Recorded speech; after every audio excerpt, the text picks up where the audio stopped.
The Journal. Entry 1. My name is Eddie Blankenship. I think I'm losing my mind. I woke up only a few hours ago and I've already started writing in this journal. Although this is my apartment, this is not my home. The walls are keeping me in, and I can't leave. Jesus Christ, I tried for over an hour. I found this journal beside the bed that I woke up in. I guess it's my bed. I decided to log my thoughts in it. I don't know what's happening to me or even how any of this is possible, but I figured at least there'd be some document of it. So this is it. I partied hard last night, harder than usual. Must have drank a fifth within an hour. I wandered back into my apartment somehow. I don't have any recollection of what happened after a certain point. It's just a blank now. When I wake up, it was here. All of it looks like my apartment, but it's not. I went into my living room, and there was my roommate. It's not him, though. It can't be him. Looks like him, sounds like him, but it can't be him. He didn't seem to know anything about the situation we're in now. I got angry, I screamed, but he didn't react to any of it. He didn't seem to give a shit. That's when I gave up trying and came back in my bedroom. I found this journal, and here I am, writing this to nobody in particular. I'm gonna stop for now. I'm not fond of writing. Entry 2.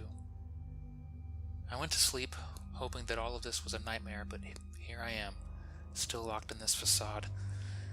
I tore through the house a second time, flipping tables, throwing chairs, you name it. The windows are unbreakable. I smashed it with a fucking hammer and it just sat there. The doorknob won't twist. I kicked and screamed, but all that answered was deafening silence, mocking me. I ran full speed into that fucking door, and it didn't even crack. My arm hurts like hell now. I'll probably be sore for a long time. My roommate sat the entire time, never uttering a word. He won't speak to me unless I ask him something. I noticed something else. He won't look at me. I sat down directly between him and the TV, and his face was suddenly turned away. I couldn't see his face, regardless of where I stood.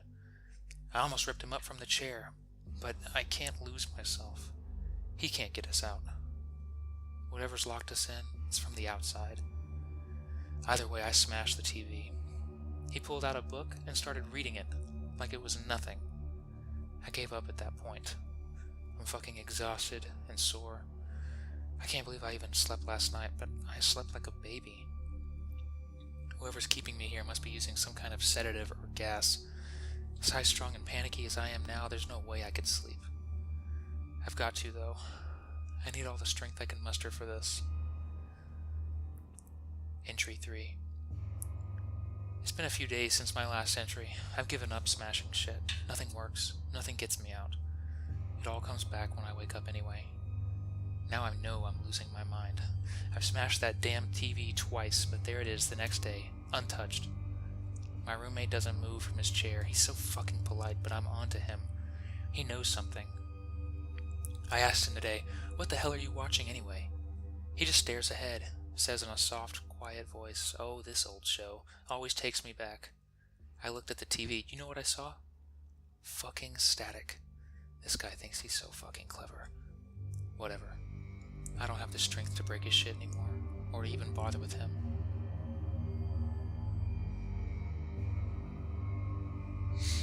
At least the food always replenishes.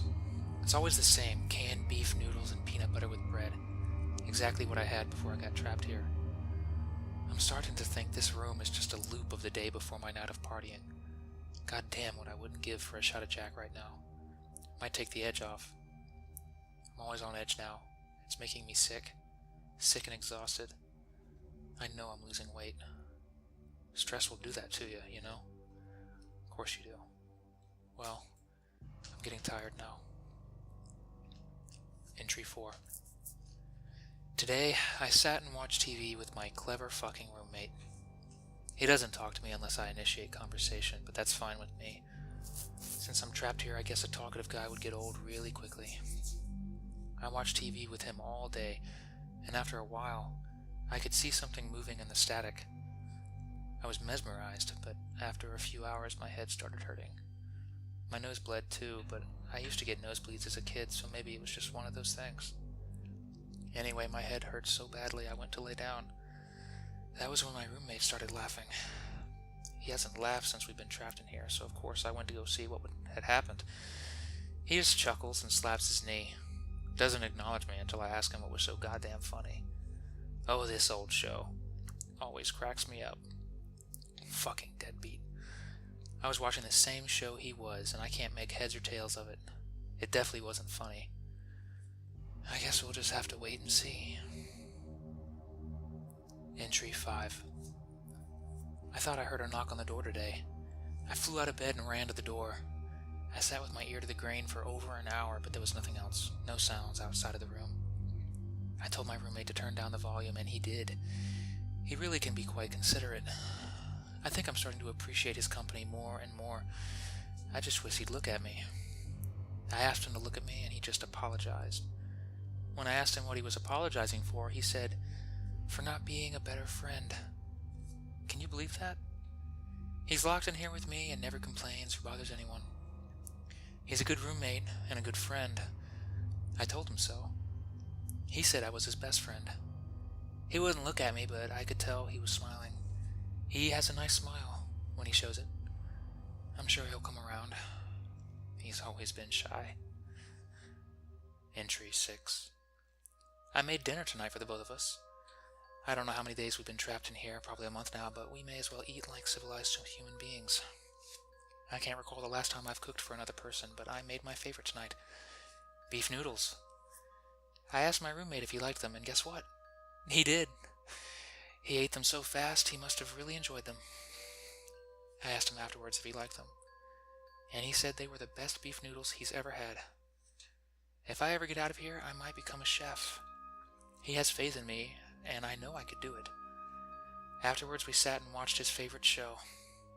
It was quite funny. Unfortunately, my nose started bleeding again, but it was right at the plot's climax. Of course, I couldn't miss it. My shirt is ruined, but it'll be alright. Everything will be fine tomorrow. Everything will be alright. Entry 7. Paul. That's my roommate's name. I'm still kicking myself for never asking before. We're best friends, and I didn't even know his name. I was so upset at myself I punched the wall. It was an interesting feeling. It almost felt familiar. I hope my hand isn't broken. Paul said I should soak it in ice. It felt a little better, but when I told him it still hurt, he said that it might be bleeding internally, and that I should let some of the pressure out. He told me to heat a knife on the stove so that it would be sterilized, and then to make a little cut across the palm. It bled a lot, but after a while, it stopped hurting. Paul is really smart. When he gets out of here, he should study to become a doctor. I'll be the chef, and he'll be the doctor. We'll be famous. Maybe we could start a show together and help people with all their problems. I can't believe we're locked in here when we could be helping the world. I've always wanted to help people. Entry 8. Today I opened my journal from the beginning. I wanted to see all my thoughts, but every page was blank. All my thoughts are gone, erased or torn out. I was so mad. Paul had to have done it. Who else could it be? I didn't talk to him almost all day, but finally I cracked. I started crying and screaming. He wouldn't answer me unless I asked him questions. That just made it worse. It's so hard to express yourself when the other person just sits there like a stone wall. I was confused and upset. Why would he do something like that? He said he didn't do anything to my journal, but he has to be lying. He's never lied to me before, but sometimes you just have to face facts. I'm not cooking for us again until he decides to come clean. When he starves, maybe he'll think twice about being dishonest. Entry 9. I went ahead and rewrote all my old entries, but it was hard. Paul and I have forgiven each other. There's just no use crying over spilled milk. I keep rereading the old entries, but they feel wrong. There's too much me in them. No matter how many times I rewrite the sentences, I can still feel me in the letters, and I don't like it. My journal was perfect before, but now it's tainted. I can't get me out of it. I would ask Paul, but his favorite show is on. It's on right now, actually. I should go watch it. I can always write some later. Entry 10. Paul did something to my journal again. I flipped to the beginning, and the first entry was changed to something else. Now it says, kill him. What does Paul think he's doing? Is he telling himself to kill me? write an order to himself in my journal? It must be a joke. I'm afraid to ask him. He might get mad that I read his journal. The curious thing, though, is that it looks just like my handwriting. How did he do that? Paul is smart, much smarter than me. Maybe he's trying to trick me. I'll just sit back and watch him for now. I can't believe he would do this to me. Entry 11. Things are not going well between Paul and I. He's hiding something from me. I know it. I feel it. It's eating me up inside because I feel like I've known him my entire life. He's my whole world. And today, though, I felt truly afraid. I was making myself some noodles, and when I looked at the microwave, I could see his reflection on the window. He was looking at me. It was his eyes. They were dark and empty, and they stared at me while my back was turned. I froze. He was looking at me like I was a freak, a monster. Finally, I turned to look at him, and he was looking at the TV. Like nothing was different.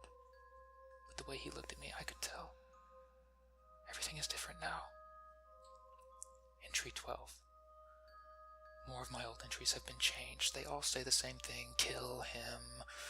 I feel weird, sick. I don't talk to Paul anymore. He just sits there laughing every now and then. He thinks I'm stupid. That I think he's just laughing at his dumb show, but I know he's laughing at me. My head hurts almost constantly now, and I go to bed with a bloody nose almost every night.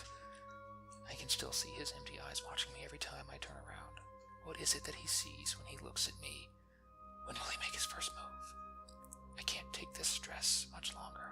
Maybe I should do something first. If I do, then he can't hurt me. I guess I'll sleep on it. Entry 13. I'm getting scared, not of Paul, but of myself. Every single entry in my diary has been changed now, but I put my journal under my pillow. Maybe Paul isn't changing the entries. Maybe it is me. I know it sounds ridiculous, but today something happened that made me realize that something might really be wrong with me. I put my noodles in the microwave, and then as I was waiting, I looked at the kitchen knives next to the sink. Suddenly, I felt good. Better than I've ever felt. Like soaking in a bath with rose petals and scented candles. The handle of the knife was calling to me, singing. The curves of the wood were so exotic and exciting, I didn't want to look away. Never. Then I smelt it burning. I woke up and the microwave was smoking. I had been standing there for who knows how long. I felt so embarrassed. I bet Paul was watching me the whole time. He can judge me all he wants, but I'll show him. It's just the room playing tricks on me. I'll show him I'm not crazy, not one bit. Entry 14. I've found you. My little journal. It's been a long time since I've written to you. Little notes for me to read later. It's like talking to a friend that understands me. Let's see, what's new to tell you about me? Oh, yes, Paul is dead. For so long I felt his eyes on my shoulder, watching me. He was going to hurt me. But I got to him first. My nose started bleeding as I killed him with my star chef's knife. It will be my secret weapon when I show the world my cooking talents. Tonight's special, beef noodles in tomato sauce. I don't think a single person could resist. But my nose, it wouldn't stop. I thought cutting Paul some more would help. And it did. It did. His eyes don't stare anymore. And now I feel better. The more he bled, the less I bled, so I spread him everywhere. The walls were such a subtle color before, but now it's like walking into a brilliant room of red satin. He had so much to give. I put it all over every wall, a little here, a little there. Finally, my nose stopped bleeding. The TV is off now, too. It's so quiet, so peaceful. Perhaps now I can get some rest. It's nice to write again after so long. Now, Paul can't change what I've written. Entry 15. My name is Eddie Blankenship, and I think I'm losing my mind. Memorandum from Jackson M.E., medical doctor, to Broadwell, T.R., medical doctor. Subject, Blankenship, Eddie. Patient suffers from acute schizophrenia and intense psychological trauma from incident 21A from 26 February 2014. Following a series of interviews, patient displayed aggressive behavior and verbal threats of violence when deprived of paper and one red crayon. It is believed that until further diagnosis is approved, patients should be placed under lockdown and surveillance with said items only. 3 meals should be administered daily. Only cans of beef noodles will be accepted by the patient. In regards to the sheets of paper and red crayon, it is theorized that the patient is reliving the incident through physical association. Each day, the patient carefully fills the page with red until the entire sheet is covered. The sheet is then placed to the side and never touched again. It is currently unknown if the patient forgets the filled sheet or is merely waiting to use it for some unknown purpose. Further information will be supplied when made available.